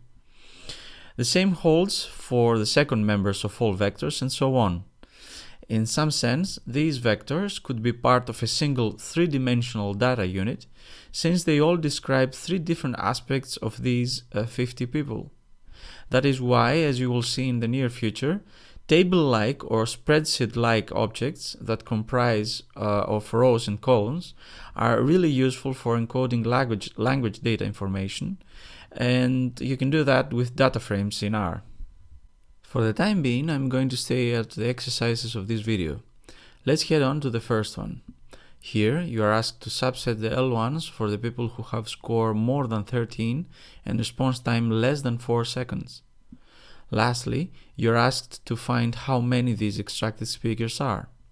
As a hint, for completing the exercise, you may subset one vector by using another vector within the square brackets, since remember, the data of all vectors in the same position map to the same individual. Pay attention to the formulation of the exercise. It uses the conjunction AND twice, which means that both conditions must be satisfied. The second exercise asks you to return the L1s of the speakers with a response time more than 5.5 seconds or those that have response time less than 4.5 seconds. Notice that this time you need to choose a set of L1s that either satisfy the first or the second conditions. The OR here is not exclusive, which means that the vector with the desired outcome includes both the L1s of people who had a response time more than 5.5 seconds and the L1s of the people who had response time less than 4.5 seconds. In the last exercise, you need to return the scores of the speakers that have response time greater or less than half standard deviation, or SD, away from the mean and Albanian as their L1. Recall that the SD of times_sample is 1.5 seconds. This exercise is a bit more complicated to solve than the previous ones. For completing it, you need to think in terms of preparing a stepwise plan. The first step is to find how many seconds equals greater or less than half an SD away from the mean of 5 seconds. The second step is to implement the OR conjunction for comparing the members of times_sample with the specific two numbers that you will have found in the previous step. The third step is to implement the AND part of the exercise, namely to choose only the L1 speakers of Albanian. So, I'm looking forward to receiving your answers or any question that may have come up in the comments section below. I will come back to the solution of the exercises in the next video.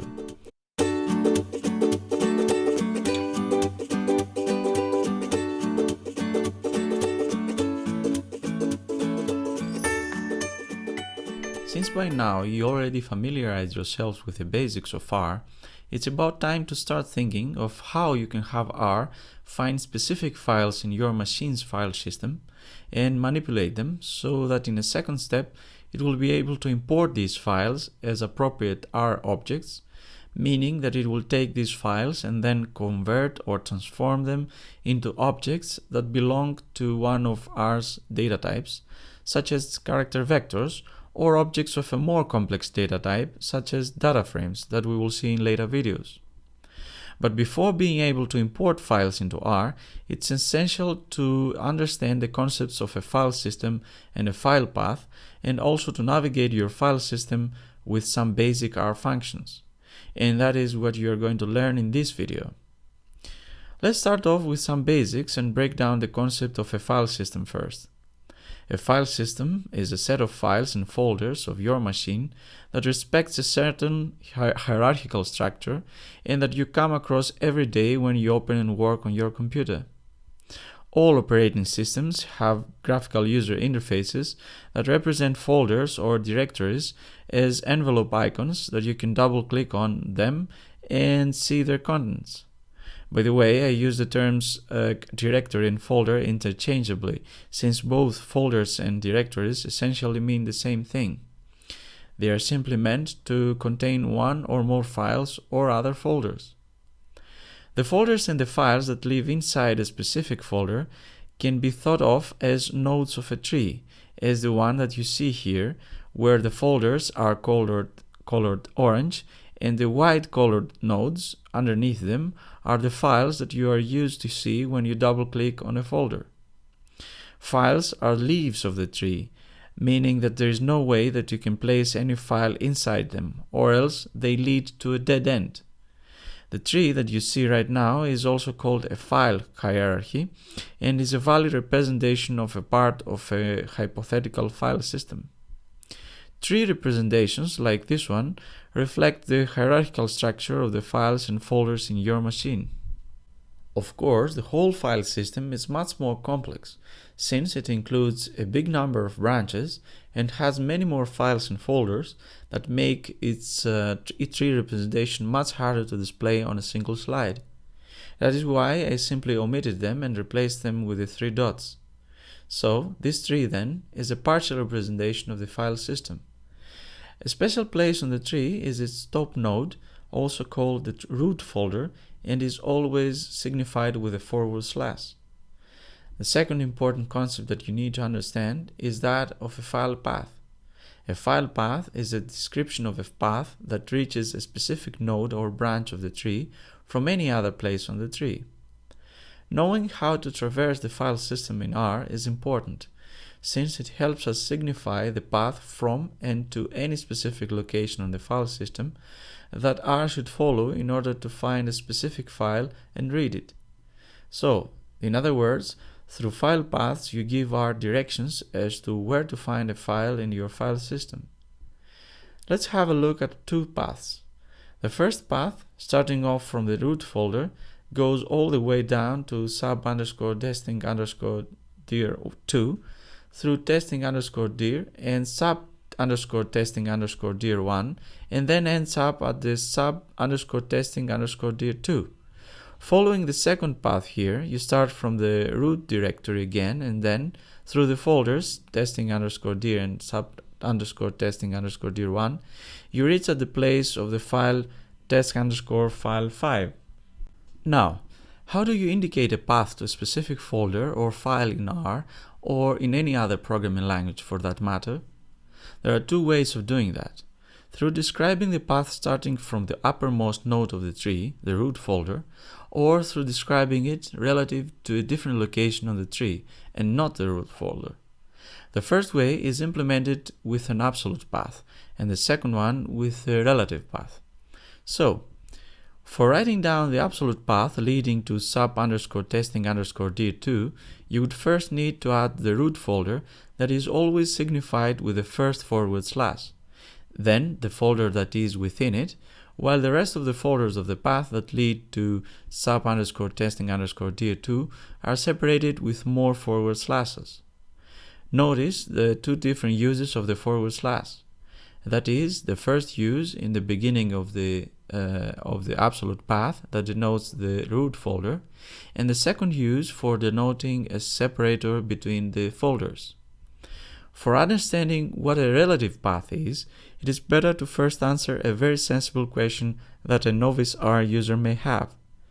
What does it mean to give directions to R when I actually don't know where its starting point is? Is it always the root folder or some other place? In other words, you would need to know where the actual working directory of R is throughout your session, or else which place of your file system R has immediate access to. Let's head to the RStudio console and find that out. In R, you can find the current working directory with the getWD function. The returned output is a string that shows the actual folder in the file system whose files R has immediate access to. The current working directory, as you can see, is the folder sub_testing_dir2 folder. So the returned output is actually an absolute path. Now, let's get back to the second type of paths, the relative paths. Relative paths are paths to specific folders or files written relatively to some location on the file system other than the root folder, as I just said. So, you could define a path to a file relative to your current working directory. Let's have a look at a couple of relative paths on the tree that you saw. Let's assume that your current working directory is the sub_testing_dir2 folder, and you would like to describe the relative path to the file test_file5. In order to do that, you simply follow the structure of the tree. You first need to go up 1 level and find the branch sub_testing_dir1, and then go down again to find the file test_file5. The notation for going 1 level up is a double dot. Using a double dot in a path automatically transfers you to the folder above, namely to sub_testing_dir1. Then you again have to use the forward slash to indicate the next step to follow in the path. Since you already reached the sub_testing_dir1 folder, the only step that remains is to go down to test_file5. And you do that last step by simply writing down the name of the file you want to reach. Let's take a second example. Suppose you are again at the same working directory as previously, but now you need to go to test_file2. This time you know that you need to go 2 levels up, first through sub_testing_dir1, then through testing_dir, and then 1 level down to test_file2. From the previous example, you already know how to write down the first step going up, and no surprise, you need that here too. The second step is no different from the first one, though, which means that I need the double dot again. The last step is to go 1 level down after the last forward slash, and I simply write down the name of the file I want to reach, namely test_file2. Let's get down to practice now and try to change our current working directory to other locations within our tree using absolute and relative paths. To make things easier for you, I created the files and folders of the tree you see within my file system, and I suggest you also create a file structure similar to our tree within a convenient place in your file system so that you can follow along the code of this tutorial. As you saw earlier, by using the getWD function, we found out that the current working directory is the one we've been using as a starting point for the relative paths examples. In order to change the current working directory, you need to use the setWD function. The argument that this function takes is a string with the path to a location that you would like your new working directory to be. So, let's say you would like your new working directory to be testing_dir, which means that you would need to go 2 levels up in the hierarchy. For this to happen, as you know by now, you should place 2 double dots in a row separated by the forward slash that signifies the change in location. Now let's check out whether our new working directory is where we want it to be with getWD. Okay, good. Notice that for setting a working directory, you need to specify a path to a directory, as its name says, and not a file. A file is not a location that contains other files and cannot be a working directory. Let's change our current working directory back to the previous location 2 levels down. That means simply that you write down sequentially the folders underneath, one after the other. And if you want to check out the effect of the change you made, you can use the getWD function again. For setting your new working directory using an absolute path, you simply need to write down all the folders starting from the root folder down to the one you're interested in.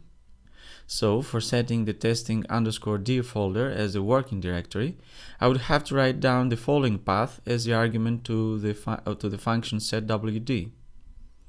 The next step for you is to be able to programmatically ask for information related to the working directory.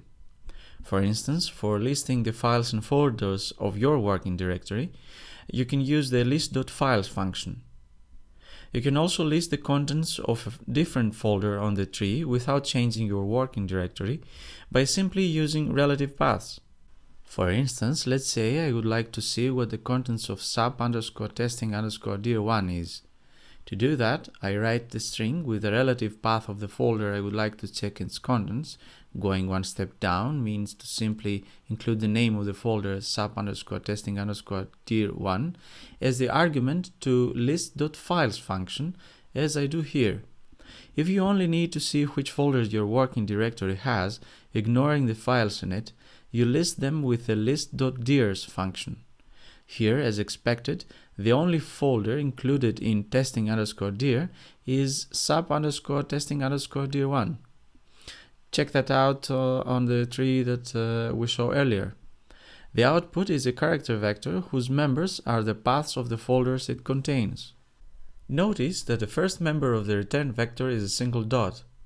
A single dot represents the current working directory. You don't need to know more about a single dot, since it's related to the way that the file system is handled internally. For now, make sure to interpret the single dot in the beginning of a path as the current working directory, relative to which the rest of the path can be described. Let's move on to asking for information about specific files within a folder.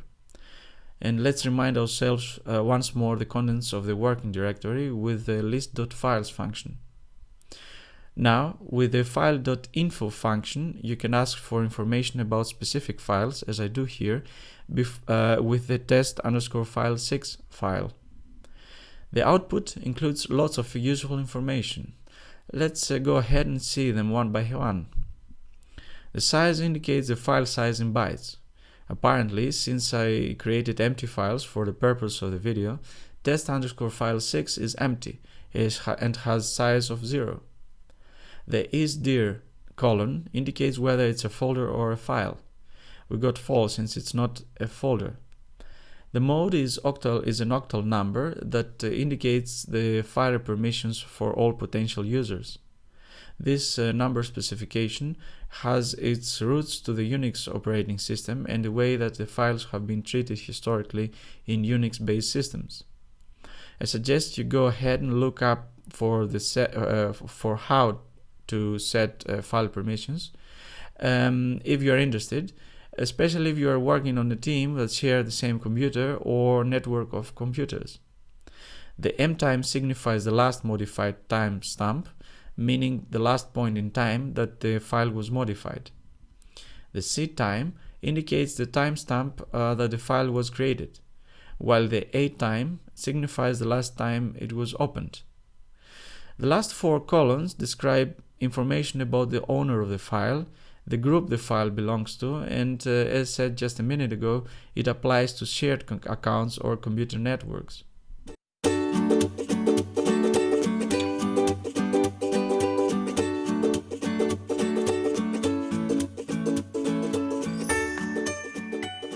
Hi there, I hope you're fine and enjoy the videos of the playlist so far.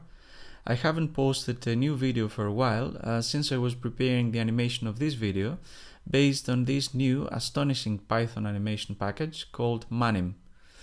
I'm pretty excited with Manim and the animation quality it provides, and I hope you share this excitement with me. Let's see. And of course, any comment or advice for further improvement on what you see here is more than welcome. So let's move on to the meat of this video. Before moving on to factors and data frames in the next videos, I intend here to present the R code solution to the first exercise of the video number 14. It was called Subsetting Character Vectors, Practice and More. In this first exercise, you were asked to subset the L1s of the students in the vector L1_sample. And to remind you, L1_sample is a vector that includes the first 50 members of the GLC_part1 vector, who at the same time have scored 13 or more out of 15 in the language proficiency assessment test. And the test scores are stored in the test_scores vectors, as you'll see in a minute, and also have had a response time less than 4 seconds based on the entries of the vector times_sample.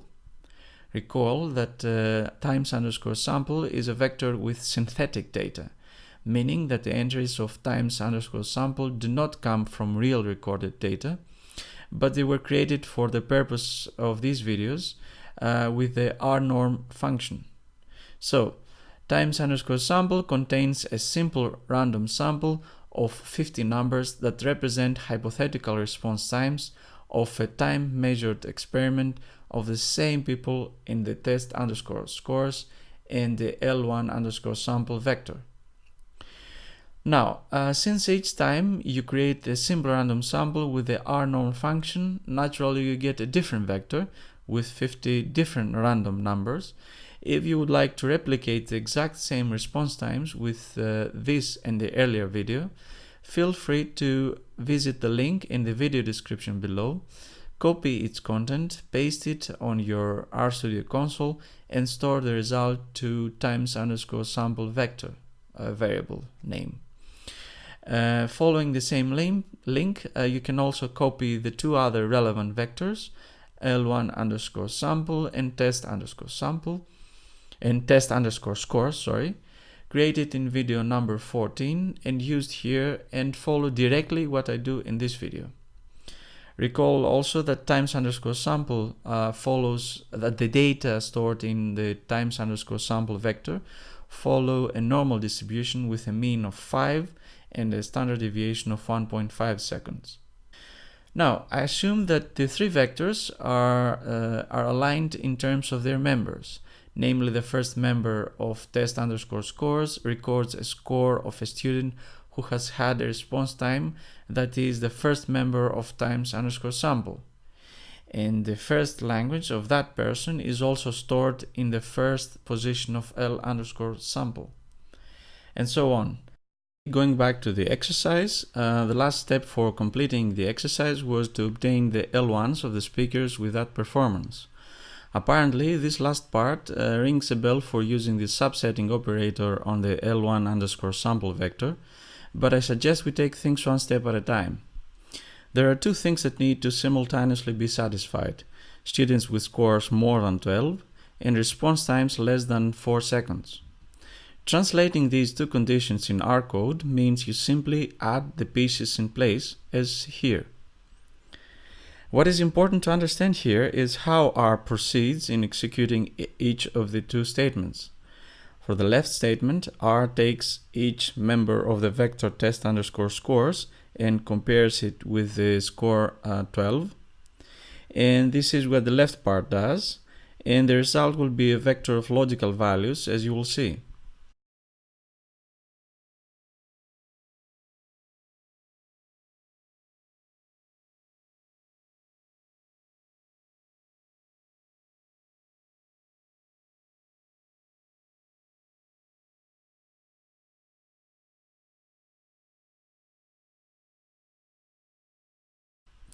Then the same will happen for time underscore samples members. Each member will be compared with the number 4, that stands for 4 seconds, and the result will again be a logical vector.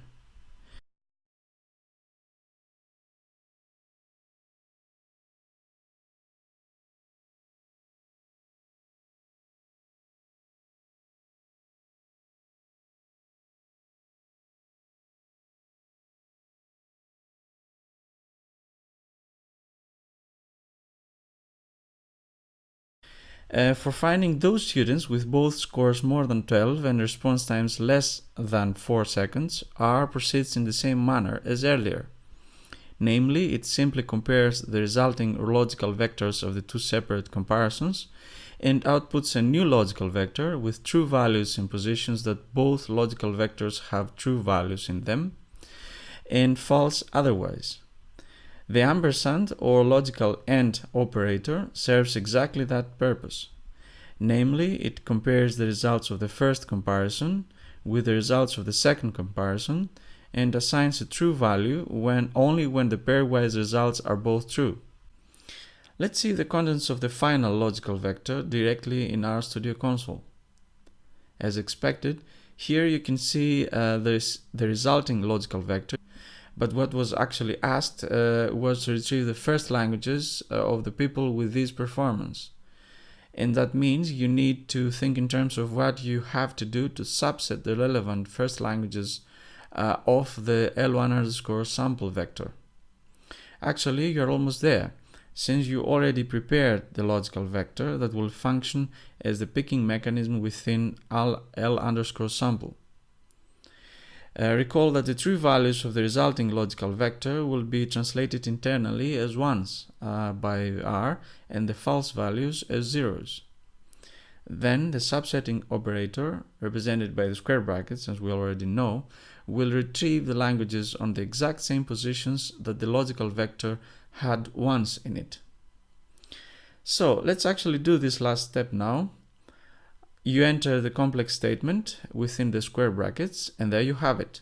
The first languages of the people with score results more than 12 and response time less than 4. Take a moment to think about what one can do with such powerful subsetting mechanism. With a single line of code, you can perform now this kind of complex subsettings that serve you choose subgroups of your subjects or of your texts if you're working on corpora that meet very complex and specific criteria, so that you can focus on that group and test your hypothesis or build your models for your research. That's it for now. I hope you liked the animation and help you clear out the concept of subsetting. And of course, if you like the content of these videos, don't forget to subscribe to the channel to get notification when new videos are released. See you in the next video.